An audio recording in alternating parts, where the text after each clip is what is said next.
Dear friends, welcome to E-Pathshala. I am Dr. Vishal Jadhav, Department of Sociology, Tilak Maharashtra Vidyapeeth, Pune. Today we are going to look at a module titled Ernest Gellner and Benedict Anderson on the Nation and Nationalism, which is part of the political sociology paper.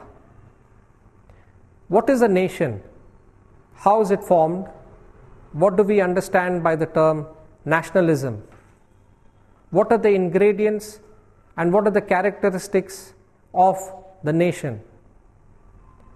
Does the nation precede industrialism and reformation and the whole rationality that came in, or did the nation formation take place post industrial revolution and post Renaissance period in Europe?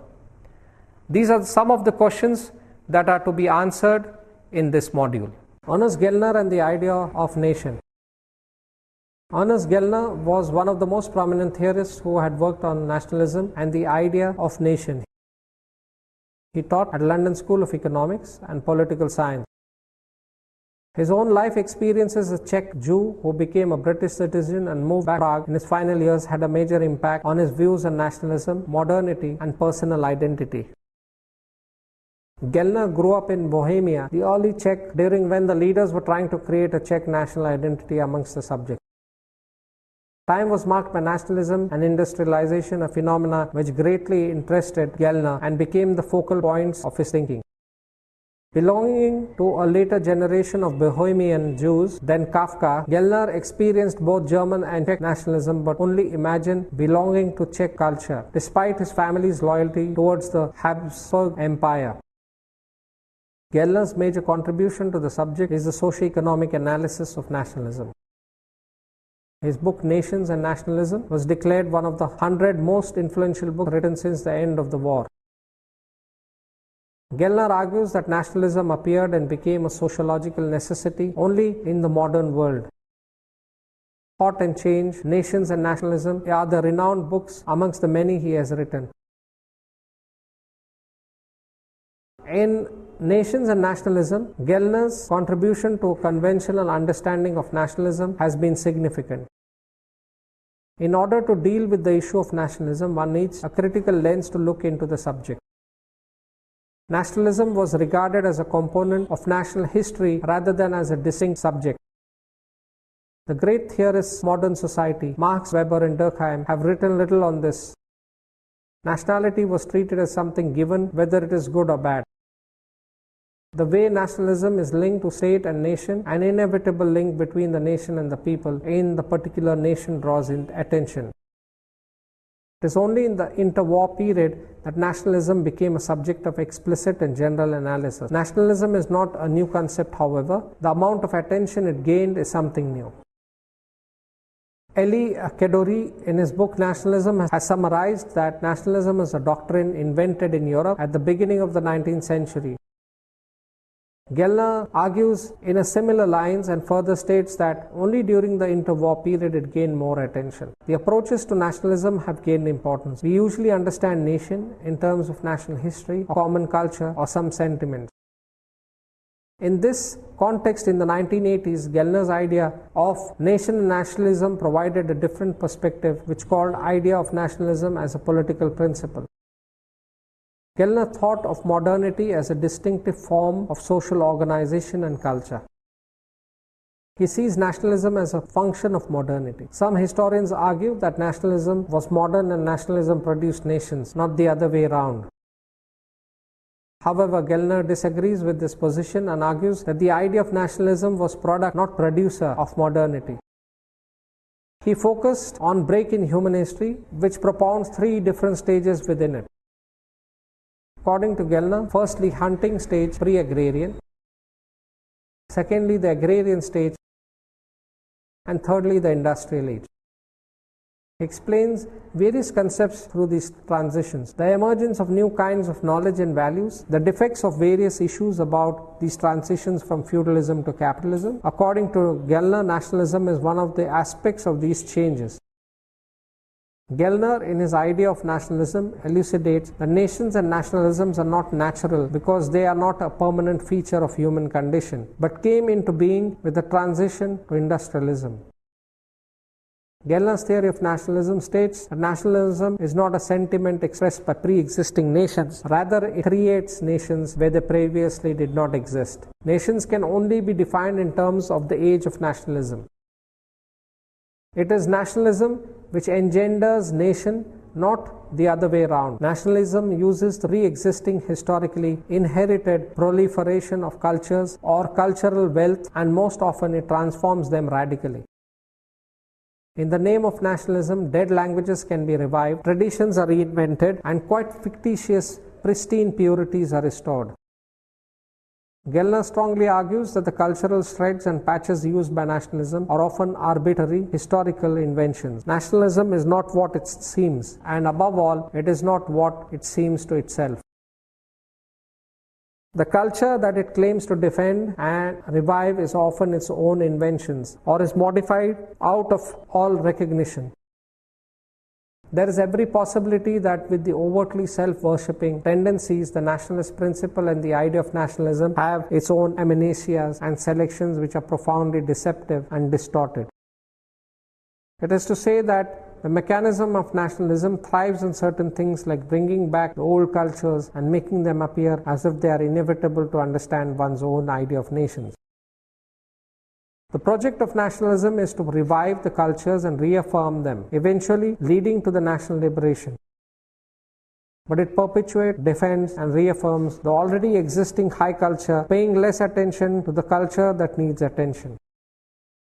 In Gellner's words, nationalism is primarily a political principle, which holds that the political and the national unit should be congruent. Nationalism can be a sentiment and a movement.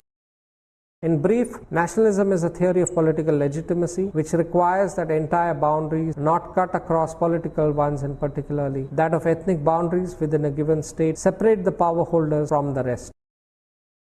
This means the way the idea of nationalism is driven is highly political, and it can assume legitimacy and claims the authority over a territory. The minute we call something as political, it already underlines the strategies and mechanisms that it undertakes in order to gain legitimacy and legitimize the actions and political behavior of that particular issue.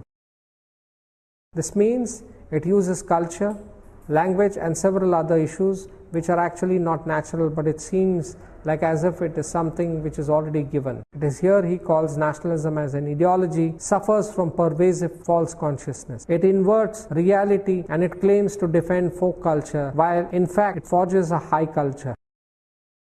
Nationalism is a manifest and self-evident principle, accessible as such to all and violated only through perverse blindness. It preaches and defends continuity, but owes everything to a decisive and unutterably profound break in human history.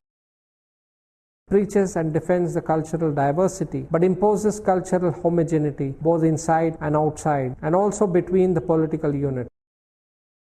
Its self-image and its true nature are inversely related. Hence, it seems obvious that we can't learn too much from the study of its own prophets. What we need to deny is to accept nationalism in its own terms.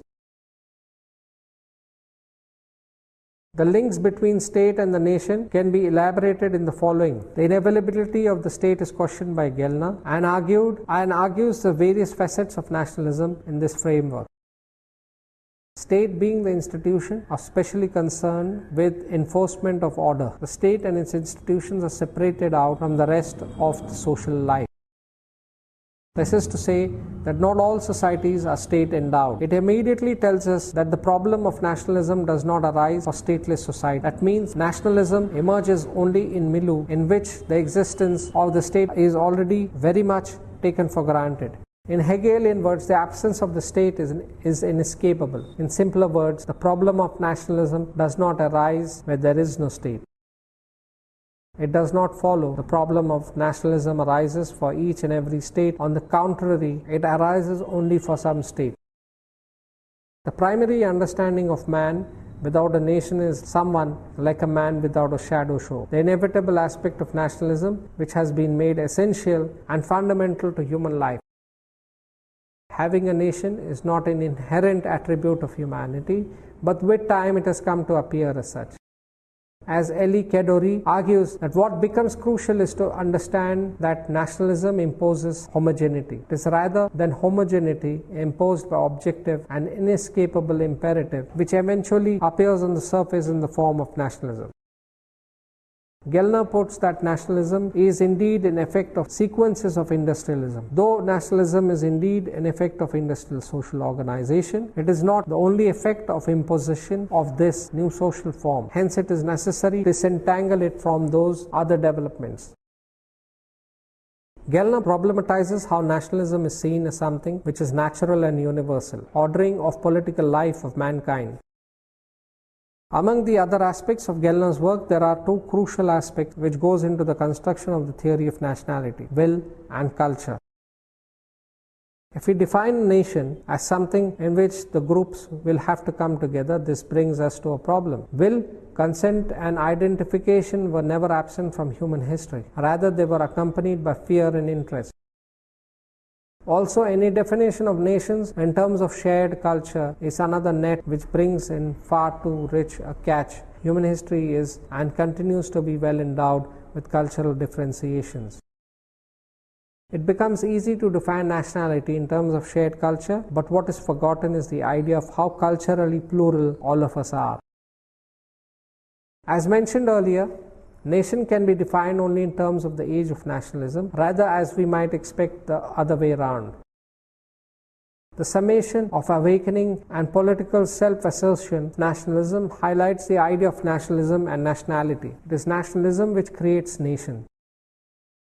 Traditions are reinvented, culture are revised, and history is revisited. Finally, all this revokes the feeling of nationalism and creates a nationality.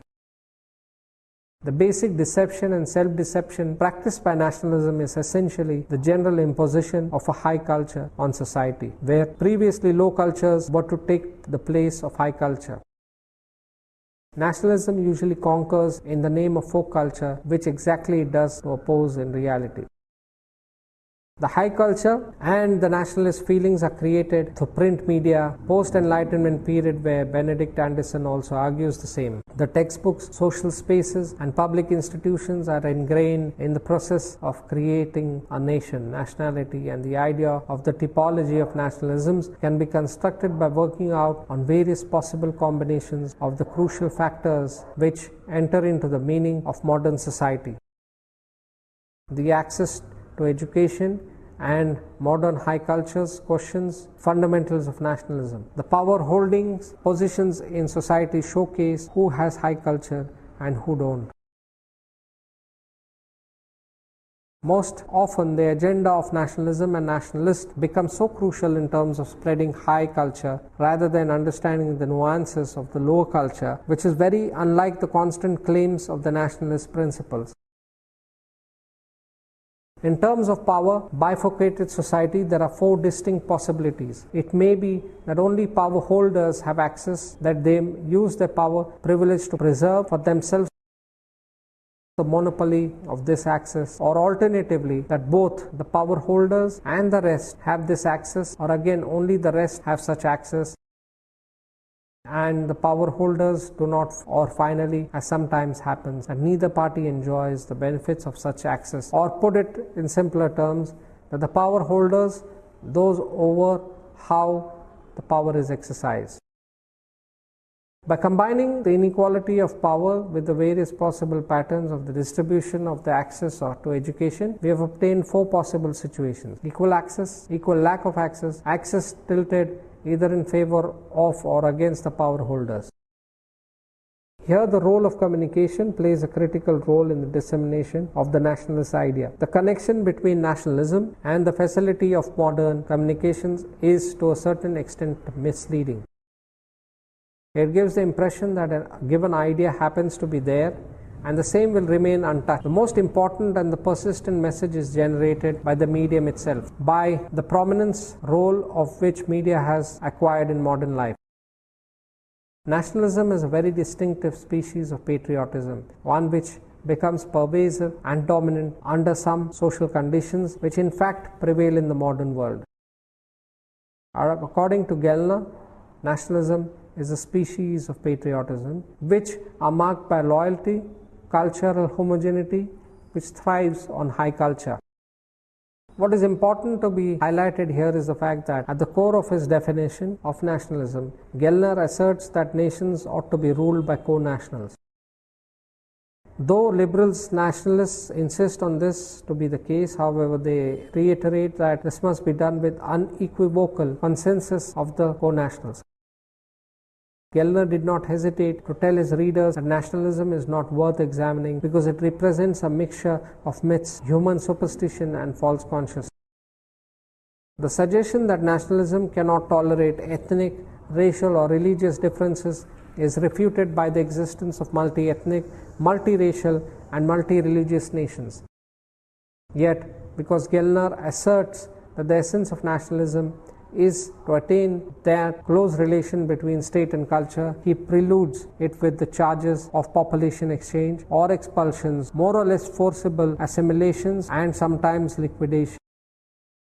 By far, this is the most deficient sign of his understanding of the variety of political methods available to modern political systems. Benedict Anderson and Nations as Imagined Communities. Benedict Anderson is the author of one of the most significant concepts in political geography of nations as imagined communities. Guggenheim Fellow and member of the American Academy of Arts and Science, Anderson was born in Kunming, China in 1936. Brother of political theorist Perry Anderson and an Irish citizen whose father was an official with Imperial Maritime Customs, he grew up in California and Ireland before attending Cambridge University. In 1983, the publication of Imagined Communities, Reflections on the Origin and Spread of Nationalism, established Anderson's reputation as one of the foremost thinkers on nationalism. In the book, Anderson theorized conditions that led to the development of nationalism in the 18th and 19th centuries, particularly in Americas, and gave the eminent definitions of nation as an imagined community.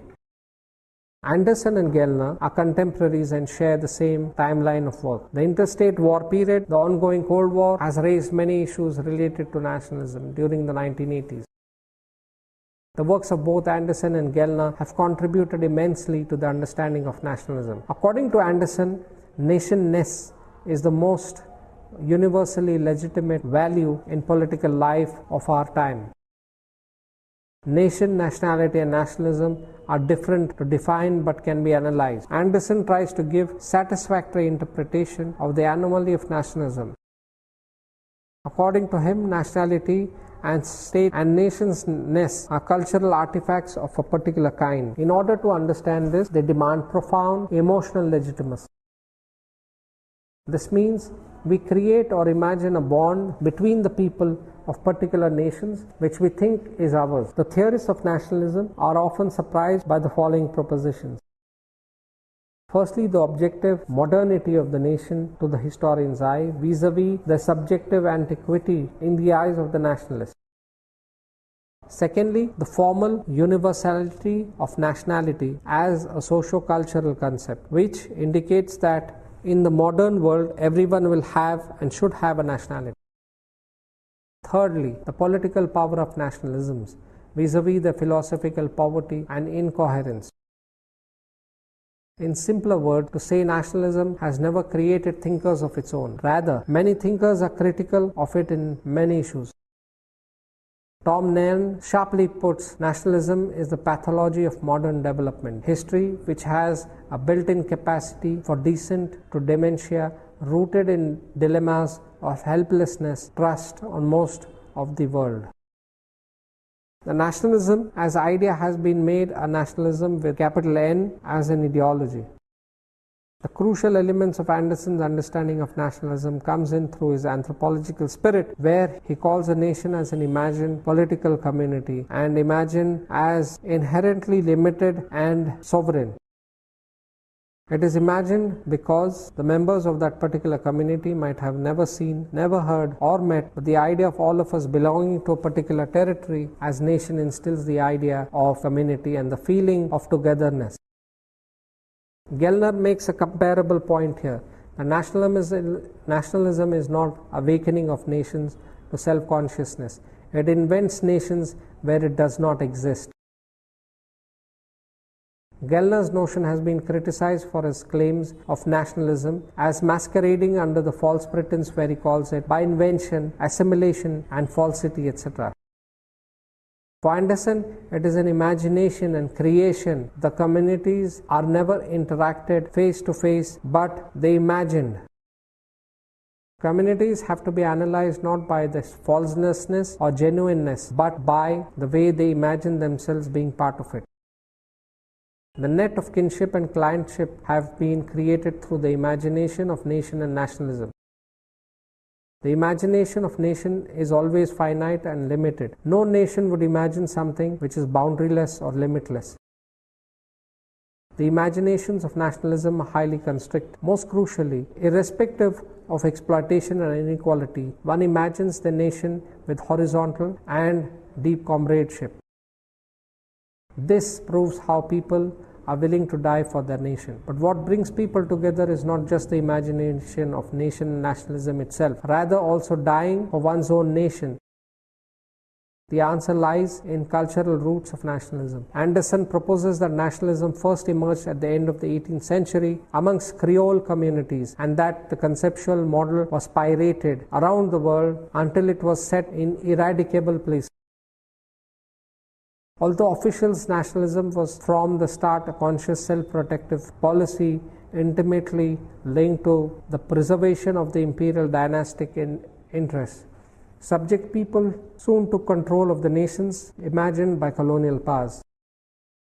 Imagined communities initially demonstrate a recognizably Marxist economic determinism. Local bourgeoisie has to acquire enough capital to launch print capitalism. There has to be a national market for printed material, and similar economic circumstances determine the seemingly unstoppable course of nationalism as it is pirated around the world. Once the world has organized itself into nations, however, history stops. Revolutionary leaderships inherent nations, and however hostile they may be to the idea of nationalism, they consciously unconsciously come to play lord of the manor. Anderson shoots the horse from under him and discarding the Marxist analysis, which he has carried his theory to modernity. The nation is now a permanent and seemingly ahistorical political reality, and aside from the possibility that the established array of nations may face fracture into the greater number of nations, Anderson recognizes no further opportunity for subsequent geopolitical communities to emerge. The overwhelming response of the burden of one's own nation comes from the cultural imagination.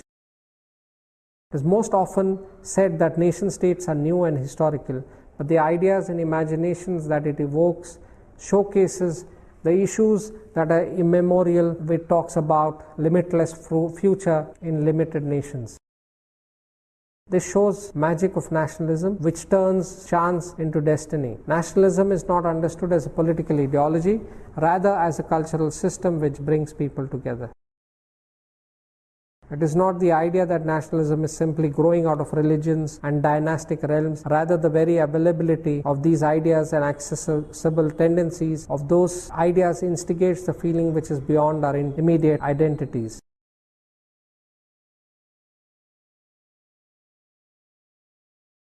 The origin of national consciousness and the sense of belonging essentially came from the primacy of print capitalism. The mass production process that it has involved created a massive sense of imagining themselves in relation to others too.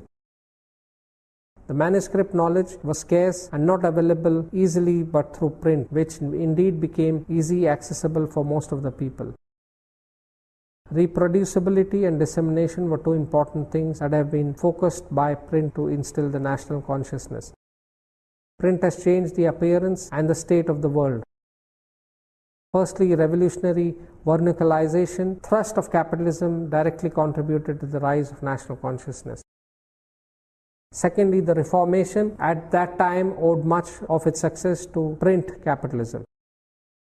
Thirdly, the slow, uneven geographical regions have also been equally covered with the advent of print.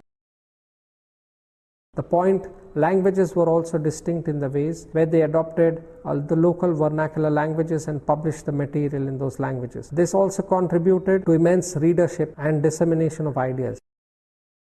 The secular, particular ideas of nationality have also started to sow seed to imagine one's own community. The convergence of print technology and capitalism has created a possibility of new form, imagined community, which led to the basic morphology of the modern nation state. The character of nationalism is to create roots of fear about ourselves and roots of hatred about others. Nations often inspire love and especially self-sacrificing. The cultural roots of nationalism, which are symbols, poems, places and monuments, often showcase the self-sacrificing love for nation, which further created the feeling of love for nation. This naturalizes the feeling of belongingness and crystallizes the nationality. Through the system, this happens the realization of imagined communities. Most often we imagine nation in homogeneous, empty time and space. The memory and forgetting is another crucial factor in the way we understand nationalism. The conscious acts of what to forget and what to remember remind us not just as individuals but as community, which is inextricably linked with others too. To conclude, in this module we have seen how Gellner and Anderson construe the idea of nation and how they believe that it was modernity a prerequisite for the formation of nation. It was also the print media which was responsible in largely creating a mass consciousness, so to say, in creating a normative order in which almost everyone believed in, that created this whole imagined community.